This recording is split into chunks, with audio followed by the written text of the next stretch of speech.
재수생이 고3을 이기는 이유는 1년이라는 시간을 더 투자했기 때문이 아니야. 바로 떨어져 봤던 경험 때문이야. 그 경험 때문에 여기에만 너무 집착을 해서 시험 시간 내내 재시문 자체를 홀대하는 애들이 생겨. 재시문의 키워드 다 놓치고 이 형식만 배치하면 너무 깔끔한 빈통이 되는 거지. 보통 대부분의 논술 학원에서는 배경지식을 중점적으로 가르치는 경우가 많아. 근데 이거를 굉장히 싫어하거든, 교수들이. 배경지식이라는 것은 그러니까 자기가 원년에 생기부에 이수 기록이 있는 과목들과 자기가 실제 지원했던 그 모집 단위를 비교를 해가지고 관련이 없어. 그러면은 올해는 관련이 있는 과목으로 지원하면 완전히 결과가 달라질 수 있어. 그래서 학교 교무실에서 내신 컷을 이 정도 돼야 여기 학종을 쓸 수 있어 라고 했는데 그거보다 1.2 이상 낮아도 괜찮아.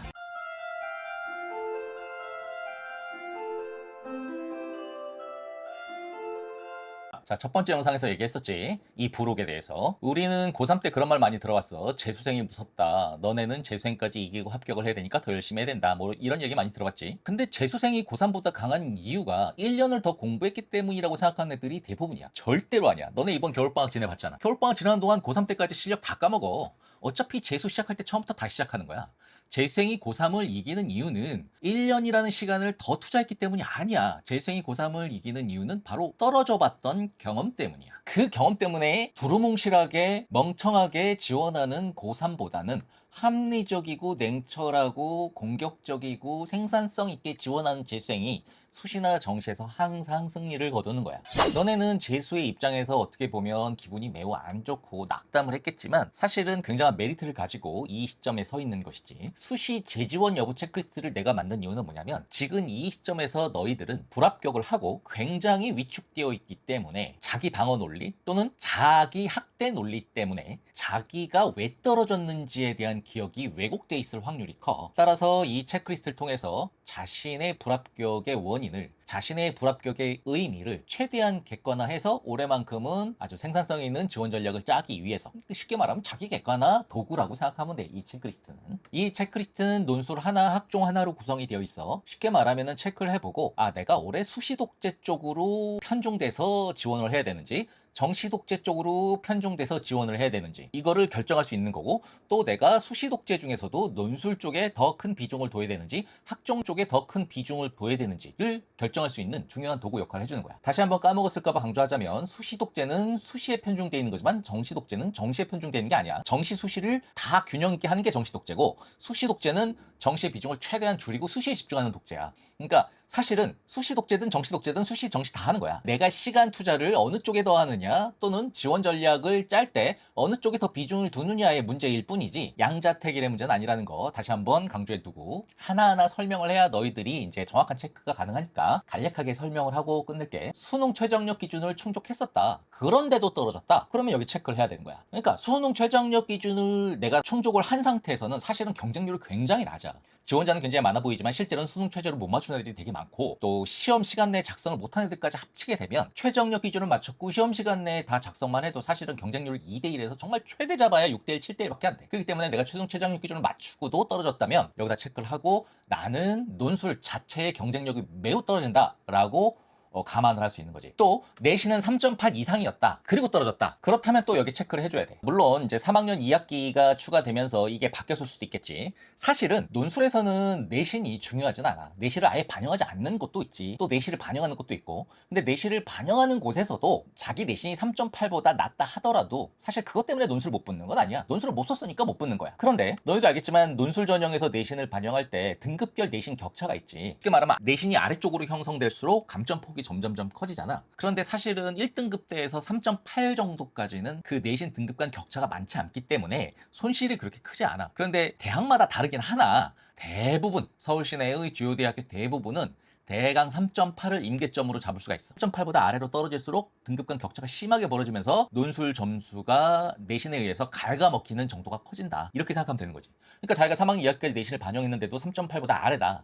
그렇다면 올해도 역시 이걸 커버할 만큼 논술을 잘 써야만 논술 합격할 수 있는 상황이다. 이렇게 한번 생각하면 좋겠어. 그런데 다시 한번 강조하는데 6등급으로 고려대학교도 간 애들도 많아. 그러니까 쉽게 말하면은 3.8 이하는 논술을 못 쓴다는 뜻이 아니야. 그냥 이 하나의 항목에 체크해서 논술 반대쪽으로 편향성을 하나 좀 높여주는 거에 불과하다. 요거 꼭 명심하고, 그 다음에 9월, 10월 논술 복습은 충실히 하였다. 이거 이제 되게 중요하거든. 사실 수능도 9월, 10월에 어떻게 공부했는지가 점수를 결정하지만 논술도 마찬가지야. 논술도 9월 말 10월 초에 보는 그 논술이 있고 2-1, 그 다음에 수능 다음 주에 보는 논술이 있지. 어떤 논술이든지 간에 내가 여름방학 때까지 논술하다가 9월, 10월에 수능에 쫓겨서 논술 복습을 거의 안 했다라고 한다면 내가 여름방학 때 했던 것들이 다 날아간 거야. 그러니까 내가 논술 떨어졌다 하더라도 그것은 복습 시스템에 문제가 있었던 거지 내 논술 경쟁력이 떨어지는 건 아닐 수 있다는 거지. 그래서 9월, 10월에 논술 복습을 충실히 했는데도 떨어진 경우에는 체크를 하고, 내가 이때 못했다라고 하면 올해 이때 논술을 수능이랑 같이 병행을 해서 복습 시스템을 잘 잡는다면 올해는 달라질 수 있다, 이렇게 생각할 수 있다는 얘기야. 그 다음에 이제 논술 원서는 합리적인 정원을 가진 모집 단위에 지원을 했다. 사실 정시 때도 경험해봤지만 또 솔직히 말하면 학종 빼고는 논술이나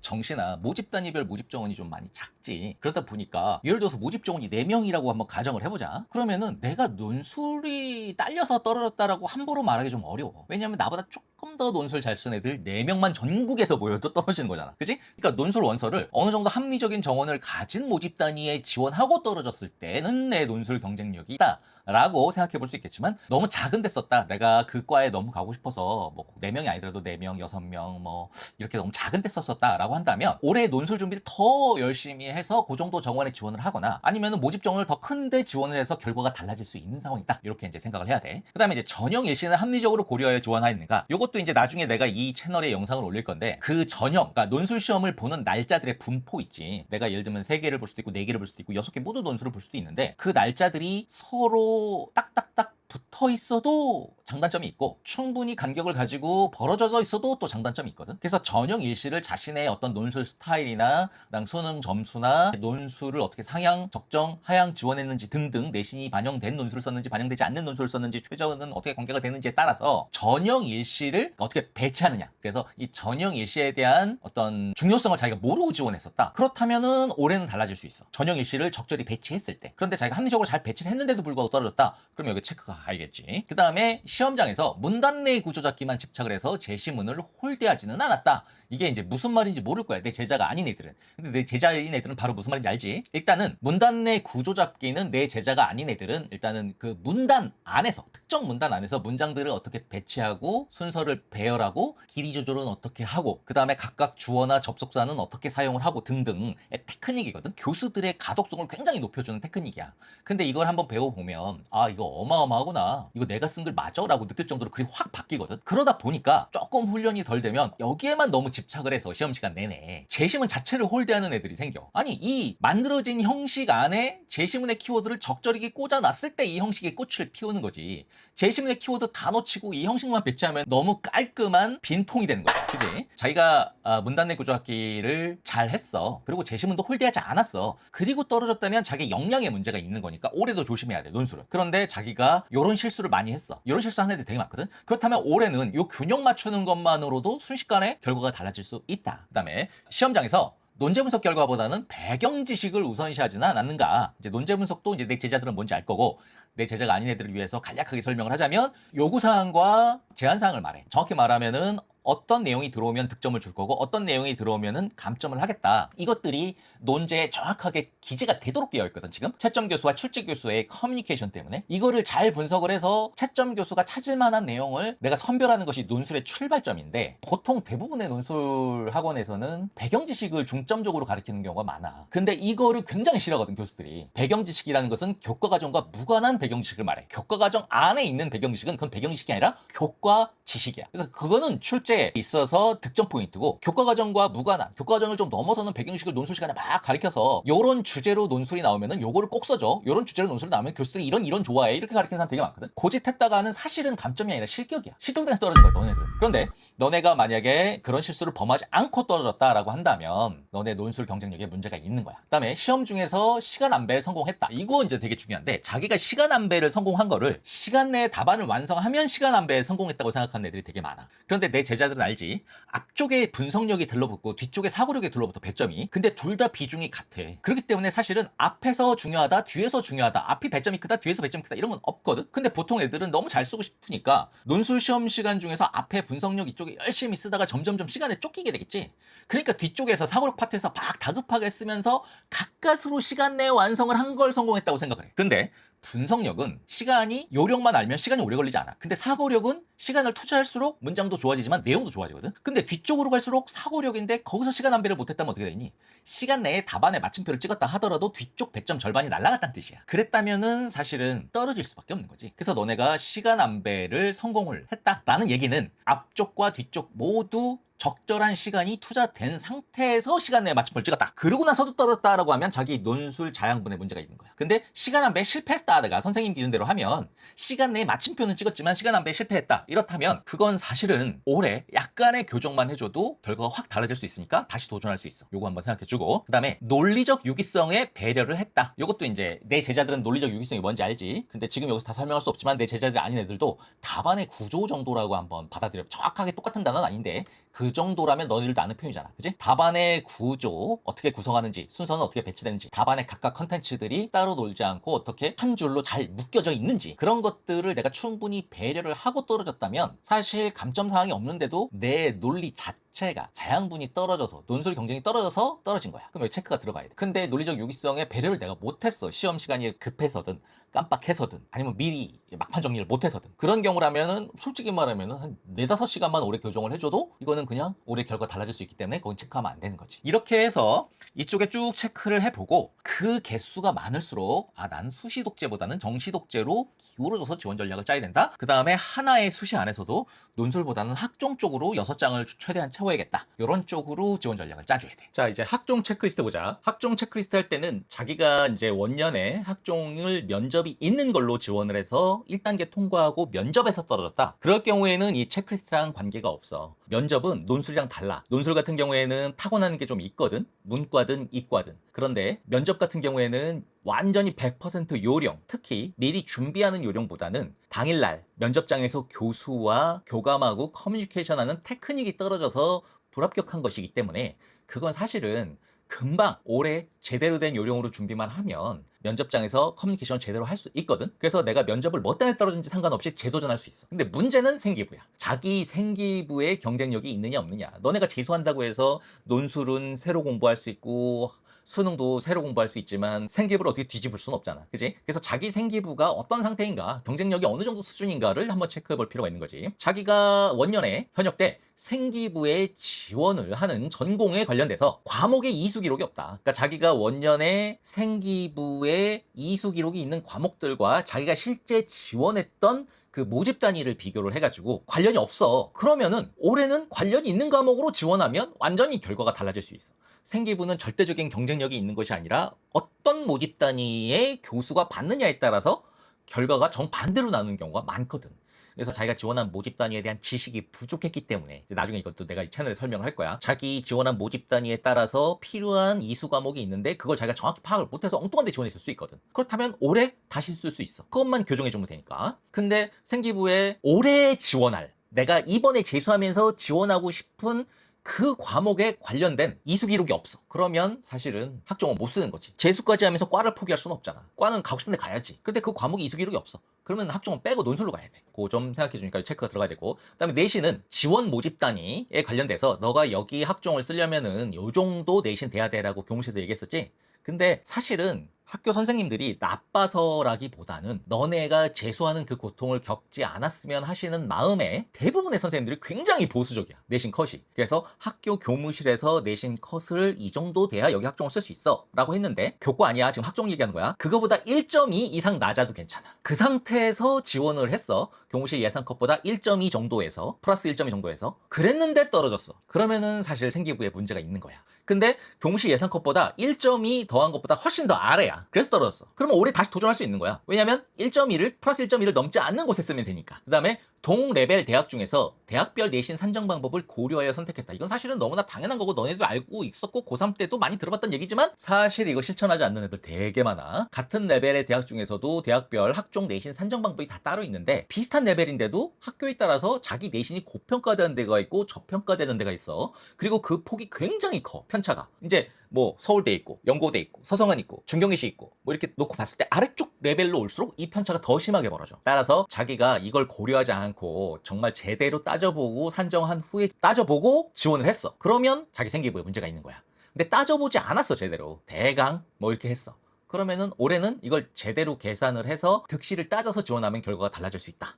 그 다음에 위에서 이제 잠깐 요 얘기했었지. 어디가, EBS, 커리어넷 등에 보면 지원 전공 관련 정보가 있어. 그거를 실제로 검색을 해야 돼. 근데 보통 애들이 이거 안 하고 학과 이름을 보고 지원 전공 관련된 정보를 지가 추측을 해. 그 다음 친구들한테 들었던 얘기, 그 다음에 학교 선생님들이 그냥 하는 얘기, 이런 것만 보고 지원을 되게 많거든. 아니야. 우리가 학종을 제대로 운영하기 위해서는 우리 모집단위는 이러이러한 학생들을 뽑을 거예요를 전부 다 모아서 대교육에 지출하게 되고 그 정보를 기반으로 얘들이 만들어져. 그래서 내가 이거를 검색을 해서 요 관련 정보로 요것뿐만 아니라 내 생기부의 세특이나 창체가 경쟁력 있는지 따져보고 지원을 했다. 그런데 떨어졌다. 그럼 여기 체크 들어가는 거야. 근데 이걸 안 했다. 그러면 올해 이거 하는 것만으로도 결과는 달라질 수 있다. 그 다음에 생기부를 자가 점검하는 과정 중에서 자기가 창체가 너무 자신이 있는 거야. 그래서 나 이거 정말 교수님을 끌어들일 수 있을 것 같아.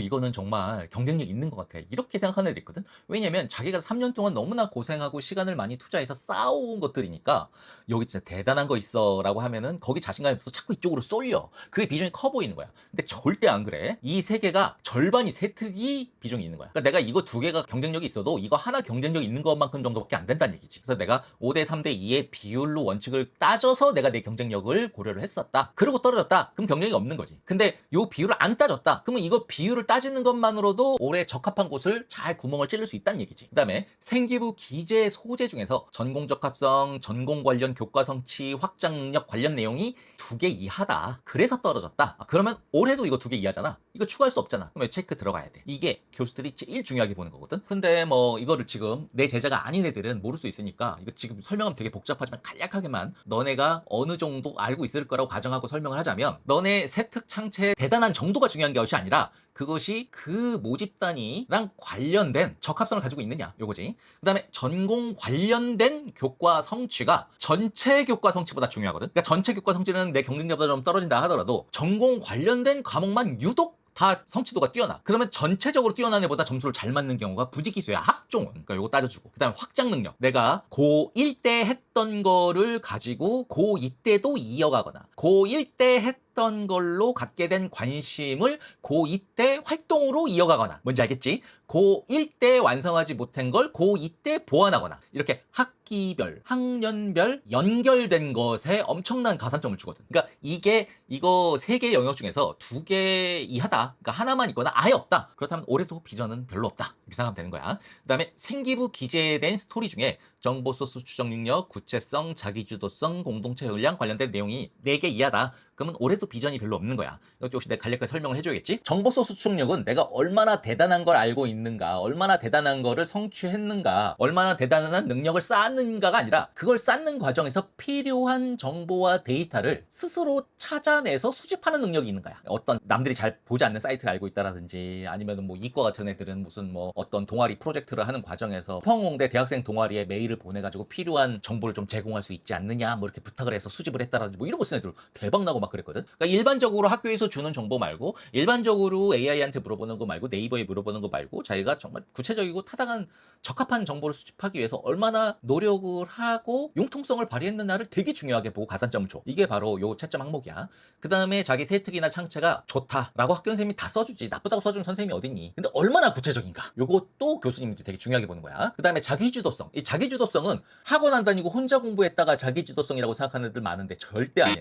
자기주도성은 이거랑 관련된 건데, 내가 공부를 하기 위해서 필요한 수단, 환경, 여건을 내 스스로 만들었냐를 따져보는 거야. 그러니까 주로 이거겠지? 이거는 보통 선생님들이 수업 시간에 있던 걸 써주시니까. 학원 안 다녔다, 그것만 돼 있다, 그럼 이건 없는 거야. 그 다음에 공동체 역량. 뭘 하더라도 혼자 한 거보다는 꼭 동아리가 아니어도 돼. 팀을 만들어서, 집단을 만들어서, 조를 짜서 한 것에 가산점을 주도록 되어 있어. 그 다음에 그 조에서 내가 이끌었다, 막 리더십, 이거 점수 없어. 그거 너네가 잘못 알고 있는 거야. 그 그룹 안에서 서로 이해 갈등도 있고 의견 갈등도 있고 하는 것을 내가 얼마나 잘 조율했는가, 즉 1+1이 2 이상이 되도록 만들었는가로 이 점수를 주는 것이지, 뭐 내가 다 이끌어서 내가 나를 따르라 해가지고 이런 성과를 냈다, 이런 식으로 이게 기재가 돼 있다면 사실 점수는 없어. 요거 한번 따져서 체크해보기 바라고. 그 다음에 원서를 접수할 때 실시간 경쟁률에 헌혹되어서 지원하지는 않았다. 요것도 이제 체크 항목인데, 이거는 이제는 정시를 해봐서 완전히 너네 이해했지? 이 실시간 경쟁률 중 마지막 경쟁률 공개가 최종 경쟁률이 아니잖아, 그치? 그치? 마지막 실시간 경쟁률 공개되고 나서 원서 마감 때까지 공백이 있지. 그때 어떤 일이 일어날지 아무도 모르잖아.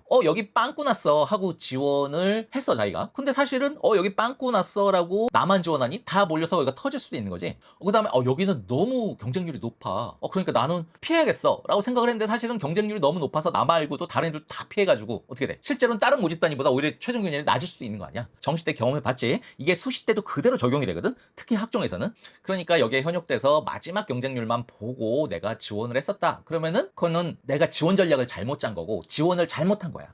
근데 난 그러지 않았다. 그러지 않았다. 여기에 현혹되지 않았다 라고 한다면 산기부의 경쟁력이 낮아서 떨어졌다고 한번 생각해 볼 수가 있는 거지. 그 다음에 서류 100% 전형에 지원하였다. 그래서 떨어졌다. 그러면은 올해 서류 100% 전형은 또 떨어질 확률이 커. 아예 안 쓰거나 쓴다면 서류 플러스 면접 전형에 지원을 해야 돼. 왜냐면 서류 플러스 면접 전형에서 서류를 검토하는 것보다 서류 100% 전형에서 한 명 서류를 검토한 시간이 너댓 배 더 길거든. 무슨 말인지 알겠지? 내가 제대로 평가됐다는 뜻이야. 그러니까 생기부의 경쟁력이 낮다고 생각할 수 있는 거지. 그 다음에 면접이 있는 전형에서 내가 지원을 했어. 근데 1단계에서 불합격했어. 그럼 면접 잘못이 아니네. 그지? 서류 자체가 잘못된 거네. 요거만큼 강력한 건 아니지만 어쨌든 내 서류가 떨어진다는 뜻이니까 면접이 있는 전형은 서류 100% 전형보다 좀 서류를 관대하게 좀 대충 짧은 시간 평가하는 경향이 있는데 그걸 떨어졌으면 올해 서류 100% 전형에 했을 때 무조건 떨어지겠지. 그러니까 여기에 체크 가능한 거지. 이렇게 체크 항목들을 체크를 한 다음에 내가 항목에 많이 해당될수록 수시 독재보다는 정시 독재적으로 편향되는 거고 적게 해당될수록 정시 독재보다는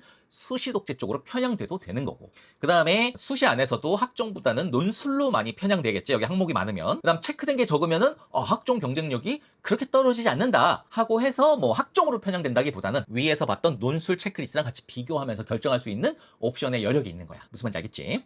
이렇게 해서 이 체크리스트로 너네가 한번 따져봐서 객관화한 후에 지원 전략을 짰으면 좋겠다. 지금 이 체크리스트는 내 주관으로 만든 게 아니야. 선생님이 2004년 말부터 강사 생활을 시작했으니까 쌓아온 나만의 노하우야. 굉장히 신뢰성 있는 기준들이고 내가 이거를 뻥을 치려면 돈을 받고 팔았겠지. 이거 무료로 공개하는 거잖아. 그러니까 한번 믿고 적용을 해봤으면 좋겠다라는 생각을 하고 이 자료를 다시 한번 말하는데 체크리스트뿐만 아니라 전체 13페이지짜리 긴 자료가 독학 재수할 때 주의사항들 형들이랑 언니들이 강하게 권하거나 회피해달라고 당부하는 내용들이 모아져 있는 이 자료를 반드시 다운로드 받아서 자기가 항상 잠자는 침대 머리맡이나 자기가 항상 공부하는 책상 위에 놓고 수시로 펼쳐보면서 그때 그 타이밍에 놓치지 말아야 될 것을 챙겨가면서 자기가 마인드셋으로 탑재해야 될 것을 탑재해가면서 경각심을 가지면서 각성하면서 그렇게 독학재수를 하면 그냥 무지막지하게 단순하게 막무가내로 공부하는 것보다는 훨씬 더 생산적이고 합리적이고 너희들이 2번 상처받지 않을 만한 결과가 나타날 수 있을 것이라고 믿으니까 꼭 비치하고 준비하기 바랍니다. 이상.